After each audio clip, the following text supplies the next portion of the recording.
Hands behind your back.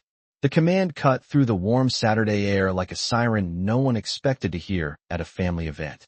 Just seconds earlier, applause had been rising across Cedar Grove Park, folding chairs arranged neatly across the trimmed green lawn, children waving small paper flags while a banner near the gazebo read Employee Appreciation Day. Monica Hayes stood near the podium in her forest green park uniform, a name badge pinned neatly over her heart, sunlight catching the edge of her braided hair as the park's director prepared to announce her as this year's Community Steward of the Year. She had spent the last 3 years restoring walking trails, organizing youth cleanup drives, and turning a neglected playground into a safe weekend gathering space for dozens of families. The scent of grilled hot dogs drifted from a food stand about 30 yards away, and somewhere behind her a little boy laughed as he tried to chase bubbles floating in the late afternoon light. Then the voice came again, louder this time. "Ma'am," I said, hands behind your back. Officer Daniel Brooks stepped forward in full uniform, his presence firm, posture squared, one hand resting near his radio. Conversations dissolved into murmurs. Phones slowly lifted. Monica didn't move at first. She simply turned, her expression calm, almost curious, as if trying to determine whether the interruption was a mistake. Brooks informed her that she was being detained on suspicion of misusing park funds, an accusation that sounded surreal in a space filled with lemonade stands and folding tables covered in homemade pies. A hush spread across the lawn. Parents pulled their children a little closer. The park's director froze mid-sentence, paper trembling slightly in his hand. Monica slowly placed the small folder she had been holding onto the podium and complied without protest, bringing her hands behind her back. The metal cuffs clicked into place, not painfully, but with a finality that seemed louder than the applause from moments before. Imagine standing there in front of neighbors, co-workers, and children you've mentored, your name still printed in bold letters on a banner behind you, while someone publicly questions your integrity. Monica's breathing remained steady. She didn't argue. She didn't raise her voice. Instead, she met Brooks' eyes and asked quietly, "Officer, are you certain you want to handle this here?" He interpreted it as nervousness. Around them, whispers grew sharper. Someone muttered that this was embarrassing. Someone else began recording more deliberately. The summer breeze shifted, rustling the banner that now fluttered awkwardly above the unfolding scene. Brooks explained that a report had come in claiming irregularities in recent community grant allocations. He spoke confidently, as though the conclusion had already been drawn. Monica listened, head slightly tilted, absorbing every word. She glanced once toward the edge of the park where a black SUV sat parked beneath a line of oak trees, its windows tinted, engine off. Then she returned her focus to the officer in front of her. "You might want to verify your source," she said softly. But the handcuffs remained, and Brooks signaled for her to walk toward the patrol vehicle idling near the curb. As she stepped forward across the same lawn she had helped revive, past the very families who had voted her Employee of the Year, one truth settled into the heavy air. What looked like a simple arrest was about to become something far more consequential than anyone gathered there could possibly imagine. The patrol car door closed with a firm mechanical thud, sealing Monica Hayes into a silence that felt heavier than the metal around her wrists. Outside, Cedar Grove Park continued to exist in fragments, children whispering questions to their parents, folding chairs scraping softly across grass, the banner still swaying above the gazebo, as though the ceremony had not just fractured in front of everyone. Officer Daniel Brooks circled the front of the cruiser with measured confidence, speaking briefly into his shoulder radio, his tone steady, procedural, convinced he was restoring order. Inside the vehicle, Monica sat upright, shoulders relaxed, gaze forward. She did not look like someone overwhelmed. She looked like someone observing. The late afternoon sun streamed through the windshield, warming the dashboard, reflecting faintly against the partition screen. Imagine the weight of being publicly accused while knowing something the room does not. Imagine hearing your name reduced to suspicion when you have spent your career defending it. As the engine started and the cruiser rolled forward, Monica finally spoke, her voice calm and level. She asked Officer Brooks which department had filed the report and whether he had personally reviewed the source documentation. Brooks responded that a concerned caller had alleged financial inconsistencies tied to recent community grant expenditures. He explained that he had probable cause to detain her pending clarification. His words carried certainty, but not verification. Monica nodded slightly, absorbing every detail. She glanced again through the side mirror toward the oak trees lining the edge of the park. The black sport utility vehicle remained parked exactly where it had been, motionless, unremarkable to anyone not looking closely. Two silhouettes were faintly visible behind the windshield, still, patient. Brooks continued speaking about accountability, about responsibility, about the importance of transparency in public roles. Monica listened without interruption, then asked one more question, carefully chosen. She asked whether internal affairs had been notified. The question lingered in the air between them. Brooks hesitated for a fraction of a second before replying that this was a routine matter. Routine. The word settled strangely. The cruiser turned onto Maple Avenue, tires humming against warm pavement, passing storefronts and brick houses that glowed amber in the lowering sun. In the distance, church bells rang the hour.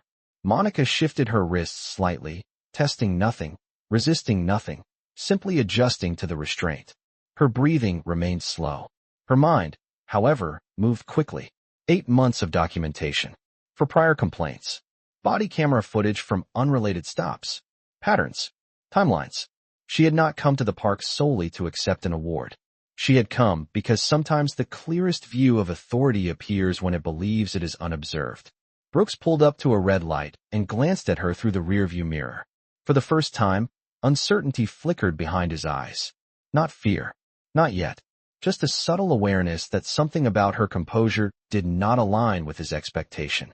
Monica met his reflection evenly and said, almost gently, that before any formal charges were processed, he might want to confirm her full name through federal channels. The traffic light turned green. The cruiser moved forward. And somewhere behind them, the black sport utility vehicle eased into traffic as well, maintaining a careful, measured distance. The cruiser turned into the Cedar Grove Police Department parking lot just as the sky shifted from gold to a muted violet, the first hints of evening settling over the brick building with its faded flag snapping lightly in the breeze.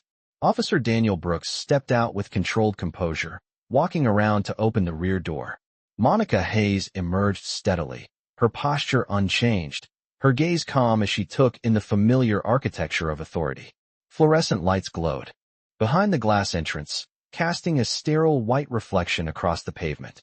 A few officers near the doorway paused mid-conversation when they saw her, curiosity flickering across their faces as they registered the park uniform. The cuffs, the quiet confidence. Inside, the station carried its usual rhythm, ringing phones, low voices, the distant hum of printers feeding paper. Brooks guided her toward the booking desk, explaining in clear procedural language that she was being detained pending investigation into alleged financial misconduct tied to municipal grant funds. His tone was professional, rehearsed, the cadence of someone who had done this many times before. Monica listened without interruption. When the desk sergeant requested her full name for documentation, she answered clearly and without hesitation. Monica Elaine Hayes. The sergeant typed it into the system. For a moment, nothing happened. Then the computer emitted a soft alert tone, subtle but distinct. The sergeant frowned and leaned closer to the screen. Brooks crossed his arms lightly, waiting, still convinced this would resolve into a simple clerical correction. The alert tone sounded again, longer this time. The words on the monitor were not visible to Monica, but she could see the change in the sergeant's expression, the tightening around his eyes, the sudden stillness in his hands. "Can you confirm the spelling?" he asked carefully. Monica repeated it, letter by letter, her voice even. Another pause. The room felt smaller. Imagine standing in a place built to process people, knowing that the system about to process you has already processed your name somewhere else at a far higher level. The sergeant cleared his throat and quietly asked Brooks to step aside. Their conversation was hushed but tense. Brooks shook his head once, dismissively at first, then leaned closer to the screen. Whatever he saw there drained the confidence from his posture. He turned slightly toward Monica, studying her as though seeing her for the first time. She met his gaze with measured patience. "Before any paperwork moves forward," she said calmly, "you may want to contact the United States Attorney's Office for the Eastern District." The words landed with quiet weight. The sergeant's hand hovered over the phone. Across the room, an officer lowered the volume on a nearby radio without realizing he had done so. Outside, through the glass doors, headlights swept briefly across the lobby as a black sport utility vehicle pulled into the lot and parked. Two individuals in tailored suits stepped out, their pace unhurried, their expressions unreadable. Brooks swallowed, the realization beginning to assemble piece by piece in his mind. What had felt routine on a sunny afternoon was no longer routine. The cuffs remained in place, but the balance in the room had shifted, subtle and undeniable, like a current changing direction beneath still water. The glass doors opened with a muted hydraulic sigh as the two individuals in tailored suits stepped into the lobby, their shoes striking the tile floor with calm, deliberate rhythm. Conversations faded without anyone announcing silence. Authority does not always arrive loudly. Sometimes it walks in and simply waits to be recognized. The taller of the two displayed a leather credential case with quiet precision, the gold seal catching the fluorescent light. The desk sergeant straightened immediately, his posture shifting from routine processing to formal attention. Officer Daniel Brooks felt the change ripple through the room before a single word was spoken. The air seemed heavier, charged with something far more consequential than a municipal paperwork inquiry. The woman in the Navy suit spoke first, her tone composed and unmistakably federal. She asked to confirm the detention of Monica Elaine Hayes and requested clarification regarding the grounds for her arrest. Brooks began to repeat the allegation about grant fund discrepancies, but his voice no longer carried the same certainty. The suited man beside her placed a slim folder on the counter, unopened, as if the contents were already understood. Monica remained seated, hands still secured, posture dignified. She did not look toward the newcomers with relief. She looked toward them with acknowledgement. Imagine knowing that every step leading to this moment had been documented, reviewed, and anticipated long before the cuffs clicked shut in a public park. The woman in the suit turned slightly, addressing Brooks directly, and informed him that Monica Hayes served as a federal prosecutor assigned to the Civil Rights Division of the United States Attorney's Office for the Eastern District. The words settled into the room with quiet finality. A nearby officer shifted his weight. Someone at a workstation stopped typing. The desk sergeant slowly removed his hands from the keyboard. Brooks felt the edges of his understanding rearranging themselves. Federal Prosecutor. Civil Rights Division. The titles did not align with the image he had formed earlier that afternoon beneath the summer sun. He looked at Monica again, this time searching for something he had missed. Her expression remained steady, not triumphant, not angry, simply resolute. The suited man requested that the restraints be removed immediately, pending further discussion. The request was not loud. It did not need to be. Procedure followed. Metal released with a soft click, leaving faint impressions on Monica's wrists that she did not examine. She slowly lowered her hands to her lap, flexing her fingers once, then resting them calmly against the fabric of her uniform. Brooks opened his mouth as if to speak, perhaps to clarify, perhaps to defend, but no explanation formed quickly enough to keep pace with the unfolding reality. The woman in the Navy suit then added one more detail, delivered evenly, without accusation. She stated that the interaction at Cedar Grove Park had been observed and recorded as part of an ongoing review into patterns of conduct within the department. The room grew still again, but this time the silence carried weight. What had begun as a public display of authority had become something else entirely. And for the first time since the afternoon ceremony, Officer Brooks understood that the event in the park had not been an interruption of justice. It had been the beginning of it. The lobby remained suspended in a fragile stillness as Monica Hayes slowly rose from the booking chair, rolling her shoulders once as though shedding nothing more than a long afternoon. The faint red marks on her wrists faded quickly beneath the fluorescent lights, but the imprint of the moment lingered in the room. The woman in the Navy suit introduced herself formally as Assistant United States Attorney Claire Whitfield and requested access to a private conference room. The taller man beside her, Special Agent Marcus Reed, stood with composed vigilance, observing not with hostility but with careful assessment. Officer Daniel Brooks remained near the counter, hands resting on his duty belt, posture no longer rigid but uncertain, as though the floor beneath him had shifted half an inch without warning. The desk sergeant cleared his throat, and gestured toward the hallway. Doors opened. Chairs scraped lightly against tile. The ordinary sounds of the station felt amplified in the quiet. Imagine realizing that what you believed was enforcement has just become evidence. Inside the conference room, the air was cooler, the lighting softer. The walls lined with framed commendations and procedural charts. Monica took a seat at the end of the table, folding her hands neatly before her. Claire Whitfield placed the slim folder down and finally opened it. Inside were printed still frames, timestamps visible in the corners, body camera angles, audio transcripts carefully highlighted. Cedar Grove Park, Maple Avenue, the booking desk. Each image documented not chaos, not confrontation, but decisions. Patterns, tone, language. Brooks stood across from the table, listening as Claire explained that for 8 months the Civil Rights Division had been reviewing complaints tied to selective enforcement within the department. None individually catastrophic, but collectively concerning. She spoke calmly, without accusation, outlining how discretion must align with constitutional boundaries. Marcus Reed added that public perception matters because public trust is measurable. Outside the closed door, whispers moved quietly through the hallway. Brooks swallowed, his thoughts racing backward through recent weeks, recent months, searching for moments he might now see differently. Monica watched him with steady composure. There was no triumph in her expression, only clarity.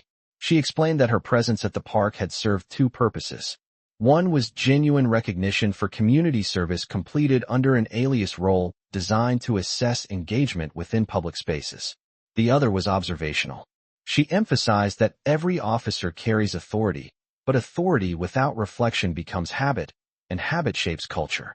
Brooks shifted slightly, the weight of her words settling in layers. The evidence was not dramatic. It did not need to be. It was consistent. Claire Whitfield concluded that the matter would proceed through formal review channels, beginning immediately, and that Officer Brooks would be placed on administrative leave pending investigation. The phrase sounded procedural, but its impact was unmistakable. Through the window, evening deepened, the sky outside turning indigo. In that quiet conference room, under steady light, one truth became impossible to ignore. Justice does not shout when it arrives. It documents. It waits. And when the moment comes, it speaks in a voice that does not need to rise to be heard. Administrative leave. The phrase echoed long after it was spoken, not because it was loud, but because it carried consequence measured in quiet realities. Officer Daniel Brooks sat alone in the dim briefing room an hour later, his uniform still pressed, his badge still pinned over his chest, yet suddenly feeling heavier than it ever had before. Down the hallway, muted conversations moved carefully around his name. Paperwork had begun. Notifications had been sent. Procedure, orderly and calm, was unfolding without anger, without spectacle. In the conference room, Monica Hayes stood beside Assistant United States Attorney Claire Whitfield and Special Agent Marcus Reed, reviewing the next steps with steady precision. There would be a formal inquiry, a review of prior stops, body camera footage, citation patterns, demographic data measured in percentages and dates rather than emotion. Justice, she knew, often moved at the speed of documentation. Outside, night had fully settled over Cedar Grove. Streetlights cast pale circles across the parking lot, where the black sport utility vehicle remained parked beneath the glow. Imagine building a career on the belief that you are protecting order, only to discover that order requires reflection as much as enforcement. Brooks replayed the afternoon in his mind. The banner in the park. The applause that had turned to silence. The question she had asked him in front of everyone. Are you certain you want to handle this here? At the time it had sounded like hesitation. Now it sounded like mercy. Inside the conference room, Monica requested that the department be given full opportunity to cooperate before any public statement was released. Her tone was firm but measured. She did not seek humiliation. She sought correction. Claire Whitfield nodded, explaining that transparency would ultimately determine public trust. Special Agent Reed added that accountability, when embraced, could strengthen institutions rather than dismantle them. These were not threats. They were principles. Brooks eventually stood and walked slowly toward the hallway window, looking out at the parking lot lights reflecting against polished asphalt. His reflection stared back at him through the glass, divided by the faint glare of overhead fixtures. For the first time since joining the force 12 years earlier, he questioned not his authority, but his assumptions. Patterns, tone, discretion. Words he had used casually now felt precise and heavy. A knock at the door drew his attention. The chief stepped inside, expression restrained, voice calm, explaining that cooperation would be essential and that the department would conduct its own internal review alongside federal oversight. Brooks nodded, the motion smaller than usual. No one raised their voice. No one needed to. Down the hall, Monica exited the conference room, her park uniform still neat, her composure unchanged. As she walked past the row of framed commendations, her footsteps echoed softly against tile, steady and unhurried. She did not look back. Justice had already begun its work. And sometimes the most powerful shift does not happen when cuffs close, but when perspective finally opens. Morning arrived without ceremony. Cedar Grove woke beneath a pale gray sky, dew clinging to trimmed grass in the park where folding chairs had been stacked and the banner taken down as though the previous afternoon had been a misunderstanding rather than a reckoning. Officer Daniel Brooks stood in his kitchen, coffee cooling untouched on the counter, uniform jacket draped neatly over a chair. He had no reason to wear it to that day. Administrative leave meant stillness. Stillness meant reflection. The house felt quieter than usual, each tick of the wall clock measured and deliberate. He replayed the footage he had been permitted to review, watching himself from the perspective of a body camera lens that did not blink or interpret, only record. His tone, his posture, the moment he chose certainty over verification. Imagine seeing your own decisions stripped of context and left bare in plain light. Across town, Monica Hayes arrived at the United States Attorney's office just before 8 in the morning, exchanging brief nods with colleagues who understood the weight of patience. Her park uniform had been replaced by a tailored charcoal suit, her credentials resting against her hip as she moved through secure doors and quiet hallways lined with framed case summaries. She paused in her office, setting a thin stack of updated reports on her desk. Overnight, additional community statements had come forward, measured and factual, not dramatic but consistent. Patterns are rarely loud. They are steady. In a conference room on the third floor, Assistant United States Attorney Claire Whitfield outlined the next procedural steps, emphasizing cooperation rather than confrontation. Special Agent Marcus Reed presented statistical charts projected across a screen, showing stop frequencies by neighborhood radius measured within a 5-mile grid, demographic comparisons, citation outcomes. Numbers do not raise their voices. They simply accumulate. Back at the police department, the chief addressed a small group of senior officers, reminding them that public trust is built inch by inch and can shift in a single afternoon. The message was not punitive. It was cautionary. Brooks listened remotely through a secure call, absorbing words he had once delivered to rookies. Himself, he thought about the park, about the way Monica had stood beneath that banner without resistance, about the question she had asked him quietly before the cuffs closed. Are you certain? Certainty, he realized, can feel like strength while quietly becoming blindness. Later that day, Monica stepped outside onto the courthouse steps for a brief, measured statement. No accusations. No spectacle. She spoke about responsibility, about ensuring that authority aligns with constitutional protections, about communities that deserve dignity measured not by position but by principle. Cameras recorded. Microphones extended. Her voice remained calm, steady, unwavering. She did not mention Brooks by name. She did not need to. Justice was no longer about one moment in a park. It had widened into something larger, something systemic. And as sunlight broke through thinning clouds above Cedar Grove, one truth settled over both sides of the city. Power is tested not when it commands, but when it is questioned. 1 week later, Cedar Grove Park filled again with families, joggers, and the quiet rhythm of ordinary life reclaiming its space. The grass had been trimmed, the benches wiped clean, and the playground echoed with the metallic clink of chains and the bright laughter of children chasing each other across sunlit pavement. Nothing about the park suggested that it had become the center of a federal review. And yet, beneath the surface, conversations had changed. Parents spoke more deliberately. Community leaders asked more questions. Awareness lingered like the afterglow of a storm that had passed without visible damage but left the air clearer.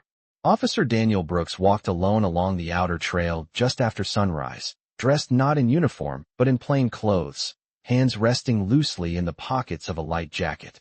Administrative leave had given him hours he had never allowed himself before. Hours without sirens, without authority, without the automatic assumption that his interpretation would lead. He stopped near the gazebo where the ceremony had unraveled and looked at the empty platform. The banner was gone. The applause was gone. What remained was memory. Imagine standing in the exact place where certainty once felt unshakable and realizing that confidence without reflection is simply habit reinforced by silence. Across town, Monica Hayes reviewed the latest compliance updates submitted by the department. Training protocols were being revised. Body camera review procedures were being standardized. Data reporting would now include quarterly demographic analysis, within clearly defined geographic grids. Change, she knew, rarely arrives as a single dramatic shift. It moves in policy adjustments, in revised language, in conversations that were once avoided.